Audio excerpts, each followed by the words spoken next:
Selamat siang sahabat Berbisa, saya Putri Zahira dari Reporter Jurnalistik Humanistik. Saat ini di samping saya sedang ada Bang Muhammad Rizky dari Angkatan 2015 Administrasi Publik Visip Unri. Nah, Bang Muhammad Rizky ini kami undang ke sini karena kami ingin mewawancari Abang lebih lanjut mengenai Abang yang menjadi pemuncak 1 di Fakultas Ilmu Sosial dan Ilmu Politik Universitas Riau. Bang, kami mohon izin untuk mewawancarai. Bisa Abang ceritakan bagaimana perkenalan dulu lah ya Bang, terus latar belakang Abang seperti apa?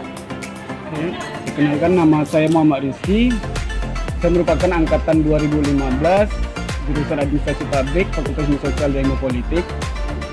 Kalau untuk background pendidikan saya sendiri, saya waktu SD itu sekolah di Kota Duri, SD Negeri 21 Balai Mangkam. SMP saya juga di Kota Duri, SMP Negeri 4 Mandau. Namun waktu SMA saya sudah pindah ke Pekanbaru, di SMA Negeri 9 Pekanbaru, dan kuliah di Universitas Riau jurusan Administrasi Publik. Sekarang status saya sebagai mahasiswa magister di Universitas Riau jurusan Ilmu Administrasi.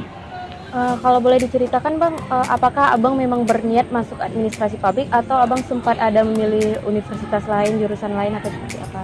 Sebenarnya kalau ditanya niat untuk masuk administrasi publik di Universitas Riau sebenarnya nggak ada. Karena dari background sendiri Abang merupakan jurusan IPA, memang basicnya di IPA apalagi biologi gitu kan. Cuman waktu SNPTN kemarin memang kendalanya itu finalisasi. Karena tak terfinalisasi maka otomatis memang nggak akan lulus di SNPTN. Otomatis menjelang SBMPTN itu sebenarnya berpikir yaudah nggak usah kuliah gitu kan. Habis tamat SMA langsung kerja, dan dapat kerja juga yang lumayan. Kerja, namun karena keluarga nyuruh kuliah, karena background dari keluarga sendiri memang rata-rata kuliah, akhirnya tetap kuliah, sebenarnya pengen kuliah sambil kerja gitu kan. Masuk, yaudah milihlah administrasi publik sebagai pilihan untuk kuliah. Nah jadi kan sebelumnya Abang kata Abang nggak terfinalisasi, terus Abang memutuskan untuk berkuliah di administrasi publik. Nah gimana perjalanan Abang selama di administrasi publik sampai Abang tamat kuliah S1 sarjana Bang? Perjalanan sebenarnya dari awal itu sih sebenarnya agak nggak sesuai sebenarnya, karena memang basicnya di IPA, apalagi masuk di dunia sosial memang nggak begitu terlalu di dunia sosial, tapi tergantung kita sendiri bagaimana menyikapinya. Dari manapun kita, kalau kita bisa beradaptasi sih tidak ada masalah gitu. Kemudian kalau untuk masalah perkuliahan sendiri, semua orang kan punya cerita-cerita yang berbeda-beda nih. Jadi kalau untuk Abang sendiri nggak ada begitu cerita-cerita yang pahit, dikatakan pahit juga nggak ada, dikatakan senang ya pasti ada senangnya. Gitu sih. Selama di kampus Abang ikut organisasi?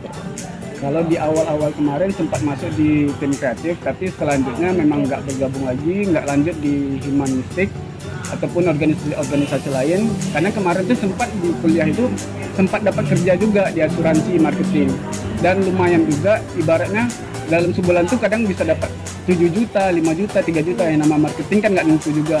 Jadi bagi waktunya juga nggak sempat gitu kan, jadi ya udahlah kuliah sambil kerja juga. Berarti Abang lebih mengorbankan organisasi gitu ya? Iya. Sekarang kan status Abang mahasiswa di S2 di Universitas Riau di jurusan administrasi juga. Apakah Abang ada kerja sampingan juga saat ini atau fokus untuk kuliah aja? Kalau sekarang sih belum ada, karena habis tamat memang mencari-cari kerja.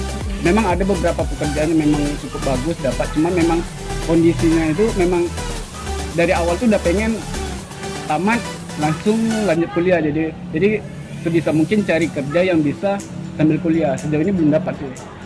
Bang, kalau boleh tahu apa sih tips and tricks Abang bisa menjadi pemuncak FISIP? Kalau untuk tips and triknya yang pastinya sih nggak begitu ini dijadikan patokan, tapi kalau saya sendiri yang pertama itu kita harus bisa bedakan yang mana kemauan kita, yang mana kemampuan kita. Karena kemampuan kita besar sekalipun, kalau kita tidak punya kemampuan kita tidak akan berkembang. Tapi begitu kalau sebaliknya, kita punya kemampuan yang kecil, tapi apabila kemauan kita besar, maka kemampuan kita akan besar. Kemudian kalau yang kedua yaitu, tadi itu prioritas. Kita harus utamakan prioritas.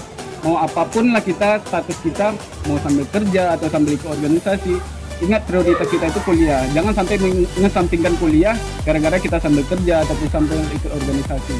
Yang ketiga itu ya kita harus pahami teman. Kenapa kita harus pahami teman dulu sebelum dosen? Karena kita selama perkuliahan itu kita pasti sama teman, selalu bergaul sama teman. Jadi kita harus pandai memahami teman. Kadang ada teman yang nggak suka dengan kita, ada yang suka dengan kita. Jadi bagaimana kita memahami teman gitu. Dari yang mana teman, mana lawan kita harus tahu gitu. Kemudian baru kita harus pahami dosen gitu kan. Dosen, jangan memahami dosen itu memang harus dari diri kita sendiri. Jangan pemahaman orang itu jadikan pemahaman kita. Misalnya dosen itu nggak suka dengan satu orang mahasiswa, belum tentu dia nggak suka dengan kita.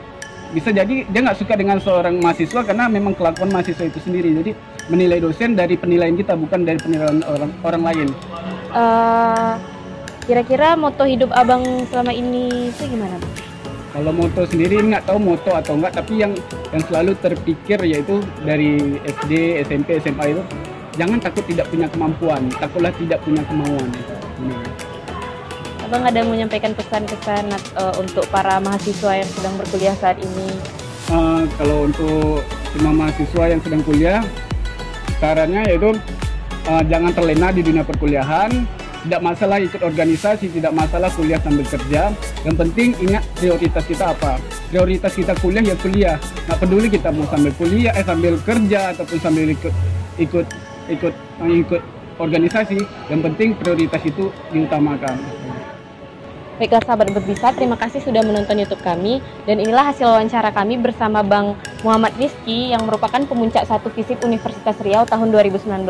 Nah, bagi sahabat yang ingin menjadi pemuncak 1 dan ber-IPK tinggi bisa diikuti nih tips and tricks yang diberi oleh Bang Rizky. Sekian, terima kasih, bye-bye.